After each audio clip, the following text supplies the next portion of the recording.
Ya estamos de regreso en Ya Llegó Dore. Gracias por seguir en sintonía con nosotros a través de la plataforma de tu elección. Quiero darle la más cordial bienvenida a Manuel Vázquez, que está aquí con nosotros el día de hoy. Gracias.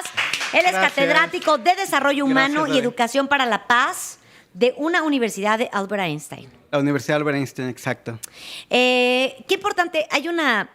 Cuando cantamos La Noche de Paz, ¿no? Noche de paz, noche de amor, ¿no? Y estamos pensando que en el romerito, que en el pavo, que en el pastelito, que quién lleva la botana y el vino y la paz. Porque esa también hay que llevarla a la mesa. Y esa no se compra en la esquina. ¿Cómo se adquiere la paz o qué ejercicios tendríamos nosotros que estar realizando en nuestras casas para ejercer la paz? Porque la paz no se pide. Sí, bueno, en primer lugar habría que distinguir que cuando hablamos de paz, no hablamos de un estado de paz, más bien hablamos de una dinámica de paz, porque la paz está todo el tiempo en movimiento. Por ejemplo, nosotros podemos tener un conflicto. Podemos tener la salida de ese conflicto a través de la violencia o podemos tener la salida de ese conflicto a través de comprendernos mejor, conocernos, vincularnos más y estar conectados. Los conflictos entonces al final pueden ser fuente de unión o pueden ser fuente de desunión. ¿Qué es lo que va a hacer la diferencia? ¿Cómo maneje yo los conflictos? Y ahí es en donde entra educarnos para la paz. Educarnos para poder, primero, reconocer el conflicto, reconocer sus componentes. Por ejemplo, este conflicto podemos manejarlo sin hostilidad, sin agresiones, sin insultos, sin violencia de miradas, incluso sin venganzas posteriores. Podemos manejarlo de tal manera que yo comprenda cómo vives tú la vida, cómo entiendes tú las cosas, cómo te sientes tú ante lo que está ocurriendo. Y esa habilidad, que es una habilidad de cultura de paz, es una habilidad que necesitamos pues entrenarnos con ella desde niños. Si nosotros no adquirimos esta habilidad, entonces vamos a ir por la vida acumulando sufrimientos y olvídate, cuando lleguemos a la adultez, así nos va a ir, ¿no? Sí, nos volvemos una bola de amargura, ¿no? Sí. Sí, es cierto, esto que dices es muy importante. Generar una cultura de paz en donde respetes o entiendas o hables en base a un entendimiento. Somos bien juzgones, bien señalones, la sociedad así lo es. Así nos han enseñado a hacer, a opinar sobre la vida de los demás y a ver los problemas como problemas, no como plataformas de crecimiento. Creo que lo que pone sobre la mesa es sumamente importante e interesante, porque hoy vivimos en un mundo desechable en donde cuando las relaciones en pareja ya no funcionan o en la familia ya no funcionan, pues comper, quítate, yo sigo en el camino a buscar a alguien más o divorcios, chalala, porque no hay una búsqueda hacia el entendimiento de la paz.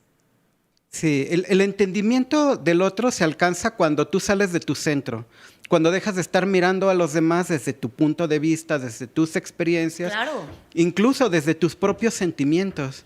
Porque cuando ya te sitúas desde la posición del otro y cuando empiezas a ver desde su historia de vida cómo él ha vivido y cómo ha sentido su propia vida, entonces entiendes por qué le molestan algunas cosas tuyas. Incluso algunas cosas que tú haces bien. Porque en ocasiones tú eres amable y a la otra persona le irrita tu amabilidad. ¿Por qué le irrita tu amabilidad? Comienzas a revisar cómo ha sido su vida y te das cuenta que ella se siente vulnerable y cualquier persona que se sienta segura de sí misma le hace sentir pues que puede sentirse amenazada, que puede correr un riesgo. Entonces la gente segura que es una cualidad no le gusta, no le agrada.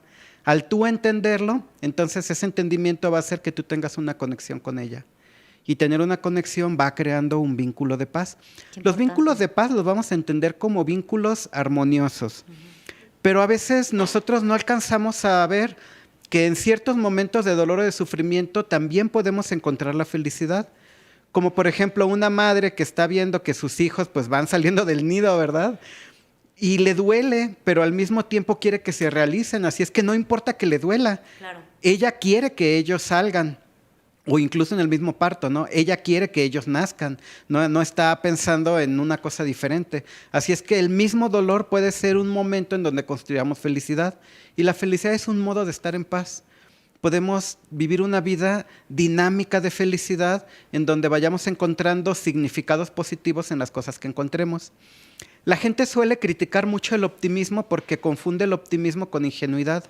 Y la verdad es que optimismo viene de óptimo, que significa lo mejor. Ser optimista entonces es tratar de encontrar lo mejor, el mejor provecho de cada situación. Sufrí una tragedia, bueno, ¿cómo puedo sacar el mejor provecho de esta tragedia que sufrí? ¿Para qué me puede servir? Tal vez fue una tragedia injusta, alguien me atropelló por conducir en estado de ebriedad. Ok, pero ¿qué puedo hacer yo con este dolor que tengo y con esta experiencia que he vivido? Probablemente me facilita entender a otras víctimas. Probablemente me facilita dar cursos y poder hacer que otras personas que conducen así mejoren. Contar mi historia. Exacto. ¿Cuáles serían los 3 pasos más importantes para ejercer la paz como verbo en un hogar? En una familia normal de 4 o 5 personas. Las familias mexicanas son en teoría de 4, ¿no? Una familia de 4 personas, 5, ¿cuáles son las cosas que tendría, qué pasos tengo que seguir yo o cualquier persona de pie para ejercer la paz en sus hogares? Son tres elementos claves. El primero es la atención. Si tú estás en un hogar en donde te ignoran, en donde no se dan cuenta cómo te sientes, qué te está ocurriendo, entonces sientes que no es tu hogar. Sí es tu casa, es un lugar al que llegas y donde tienes tus cosas y pagas tu renta, pero nadie te recibe, nadie te atiende, nadie se da cuenta qué tienes. Ay, qué horror. Lo primero es atención. La atención constituye el hogar. Okay. Lo segundo es protección, es el lugar en donde te sientes guarecido. La gente te cuida emocionalmente, la gente te cuida incluso físicamente, la gente te atiende cuando estás enfermo de salud, pero también enfermo emocionalmente, porque en ocasiones traes depresión, traes tristeza, enojo, angustia, desesperación, qué sé yo, ¿no? Y el tercer elemento, que es bastante importante y es el principal, es amor. Tienes que tener atención sobre las personas, tienes que protegerlas, cuidarlas, atenderlas en lo que ellas necesitan, pero las tienes que amar. Y la expresión del afecto a veces se olvida en el hogar, porque pareciera, por ejemplo, que si yo en el hogar estoy poniendo el dinero para la comida, pagando la renta y poniéndote todos tus enseres domésticos, tus víveres y lo que tú necesitas, entonces yo te estoy dando amor, cuando en realidad el amor va más allá de darle a la persona, cubrir una necesidad material. Hay una necesidad espiritual de apoyo, de consejo, de confianza en ti, de fe en ti. Y si yo puedo fortalecerte a través del amor, entonces cuando tú vienes a la casa, estás llegando a un hogar, aunque mi casa sea una casa de cartón negro, aunque sea algo que no puedo ni pagar, y sin embargo, lo que yo estoy sintiendo ahí es seguridad, estoy recibiendo atención, estoy sintiéndome bienvenido, y cuando salgo de ahí salgo fortalecido, porque lo más importante es que cuando yo me siento amado, entonces ¿quién contra mí, verdad? Cualquier problema, cualquier conflicto que venga, estoy fortalecido. No hay problema que no se pueda resolver. No hay vida que no se pueda corregir. No hay situación de la cual no se pueda salir. Si nosotros tenemos una piel y tenemos un cuerpo, es justamente porque venimos a este mundo a abrazarnos, a tener experiencias que pueden ser buenas, pueden ser malas, pero lo que sí es que te van a provocar una evolución espiritual, moral, física, mental, si eres una persona positiva. Si eres una persona negativa, te va a cargar la fregada. De una vez, ahí te lo pongo, te va a cargar la fregada. Es horrible que sí es cierto que en México tenemos nuestros hogares y nuestras... El otro día me llegó un meme en un chat muy chistoso, que está un chavo en la mesa de Navidad con el sombrerito, el suétercito de Santa Claus con los renos y quién sabe qué, y está comiendo, ¿no? Y empieza la familia a pelearse. No, sí, es que tu papá me debe quién sabe cuántos millones de pesos y quién sabe qué, y se empiezan a gritar y se ve comida volar. Y la toma sigue al chavito que ya no sabe qué hacer, entonces sonríe y empieza con un chupe y empieza con otro y termina ahogado de borracho. ¿Por qué? Porque ya no supo qué hacer. Y si bien es cierto, en México hay mucho alcoholismo producto de justamente evadir broncas que tendrían que ser vistas desde esta perspectiva de la libertad, donde tú las pones o donde tú las señalas. Sí, un elemento en el núcleo de lo que constituye la paz es el perdón. Claro. El perdón básicamente es soltar. Cuando tú perdonas, lo que haces es soltar. Por ejemplo, soltar el dolor de una situación que te ha tenido confundido o te ha tenido dolido.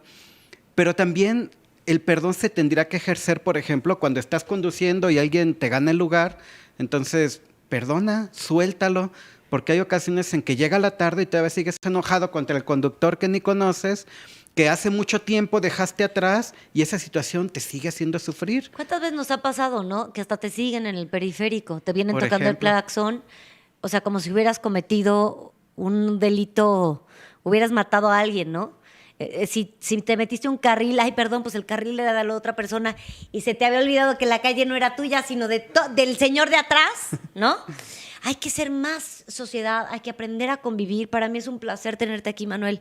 Te invito a regresar, Almita. Va a estar muy interesante estar platicando de este tema de la paz más seguido, porque nuestro 2020, nosotros aquí, va a ser un objetivo, llevar paz a tus hogares.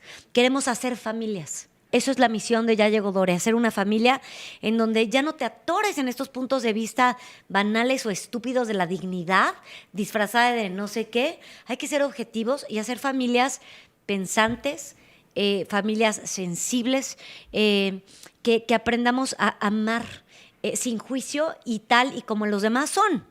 ¿Sabes? Sí. Amar a nuestros hijos, no, y nuestros hijos no van a ser reflejo de nosotros, gracias a Dios. Son personas aparte. Y entonces hay que hacer este hogar otra vez una dinámica. ¿Te parece regresar? Sí, con mucho Manuel. gusto. Por supuesto que sí. Pues ahí lo tienen, Manuel Vázquez. Gracias por estar aquí con nosotros. Gracias. Muchísimas gracias. Te seguimos en redes sociales, ¿cómo? Estamos en Universidad Albert Einstein, en Facebook, también YouTube, en Instagram. Y bueno, en la Universidad Albert Einstein estamos listos para recibirlos en cualquier apoyo que necesiten en Cultura de Paz. Gracias. Espero que regreses prontito, Manuel. Muchísimas gracias.